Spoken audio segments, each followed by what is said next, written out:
What a great event. What a beautiful night, beautiful setting. This was really a wonderful spot. First of all, I just want to congratulate Rick and Donald. We're so proud of you. We so much appreciate the work that you've done. Continue to do the impact that you have on our community. So thank you for your hard work, and we are excited to honor you tonight. It is a privilege to be here. I just want to talk briefly and give you a quick update on how things are going. I am really excited about the momentum that's happening in this race. And we're just seeing such a clear contrast between what I believe and what I feel and what I know is right versus what Bill Foster is doing. I am convinced every single day that he does not represent me and he does not represent you. He is absolutely beholden to Nancy Pelosi and the union leaders. Those are the ones who pull the strings. Those are the ones who actually get to talk to Bill Foster. The rest of us have to stand in line, or the only times we get to hear from him is when we're honored to have his tele-town hall meeting call. But we all know that's right beforehand, where none of us ever get to be able to ask a question to him. And the other thing that I found out that I think is really interesting, the only other time that he is out in this district is when he does this thing called Congressman on the Corner. Why does that sound so nice and friendly? Have your congressman on the corner. The problem is it's really a congressman in the corner.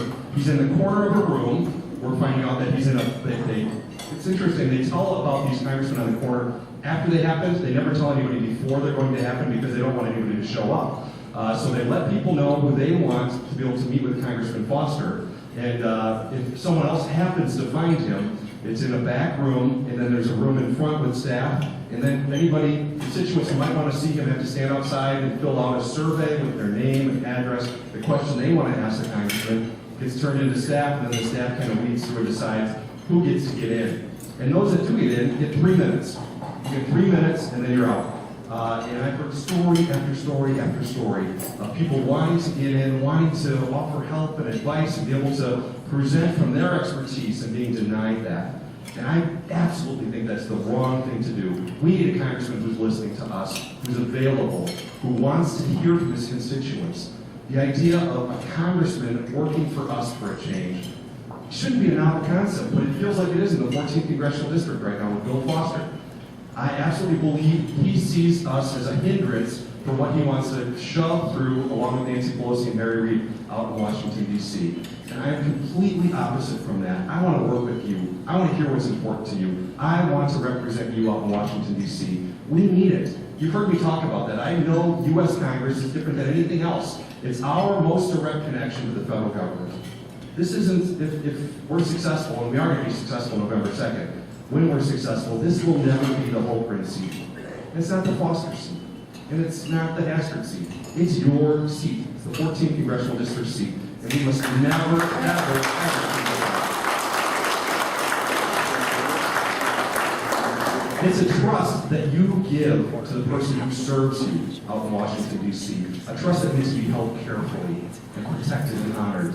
And I will do that. I commit to you that I will do that. I pledge to you that I will honor you and serve you and respect you enough to actually listen and be available. We're not getting that from our current congressman. And people are upset. As I'm talking to people across this district, people are really upset. They're seeing that Bill Foster could care less about them. They are really just a speed bump for him, pushing the agenda that Nancy Pelosi and the union leaders want to see get through. A couple things I can tell you right off the bat. It's so nice to run against someone who is polar opposite from you. Because so many of the things that are important to me and that I'm going to be fighting for, he's against. And the things he's pushing, I'm going to be fighting as hard as I possibly can to stop. Cap and trade, I'm opposed to that. I'm going to continue to fight against that. Healthcare, he voted for it twice. He voted for it twice. He refused to talk to our doctors. He refused to talk to our hospitals. He refused to talk to patients here in our district. He wouldn't even show up at his own healthcare town hall meeting and say he sent staff to go and listen to his constituents and take notes, supposedly. That's wrong. The entire healthcare bill is a travesty, I think, because the problem is there is a real problem with healthcare, and it's cost of healthcare. We've done something about that down in Springfield. I was one of the chief sponsors in the House when I served on the Judiciary Committee for real medical malpractice reform, tort reform here in Illinois. It's the right way to go. Healthcare does cost too much, but a big part of it is because of out-of-control jury verdicts in places like Cook County and St. Clair County down in southern Illinois, and Madison County, where they love it when they get injured by a doctor there because they feel like they just won the lottery, that this is their opportunity to be set for life. And that is absolutely backwards. We can turn it around. As we do turn that around and get reasonable tort reform in place, then defensive medicine can start turning as well. And doctors can really start providing care for their patients that they know is right and cost-effective and good. That's what needs to happen, and that's what my commitment is let's go after all the added bureaucracy, the $1 trillion of new spending that's going to come through because of this new healthcare plan that Bill Foster voted for twice, and let's clean this thing up, and let's really address the problem of healthcare costs. Other issues, the takeover, bailout after bailout after bailout of private companies, financial institutions. It's the wrong way to go. We shouldn't have to pay the price for other people's risky behaviors. When they've taken a risky behavior, we shouldn't have to pay the price tag for it. Honest, hardworking, law-abiding citizens shouldn't have to pick up the tab for that. And I want to see that changed. So I'm going to fight for you out in Washington, D.C. We're not getting that right now. Real quickly as I wrap up, I am so excited about this race, but I need your help. Things are looking good for us. A few things I want to tell you about right away that I'm really excited about is the Republican Party is working together once again, and we need that. In order to win this seat back, we need everybody working together. I'm so excited that Jim Oberweis is supporting me. I really appreciate Jim's support. Ethan Hastert has endorsed me, is supporting me, is on my campaign finance committee. He's hosting a couple different events for me.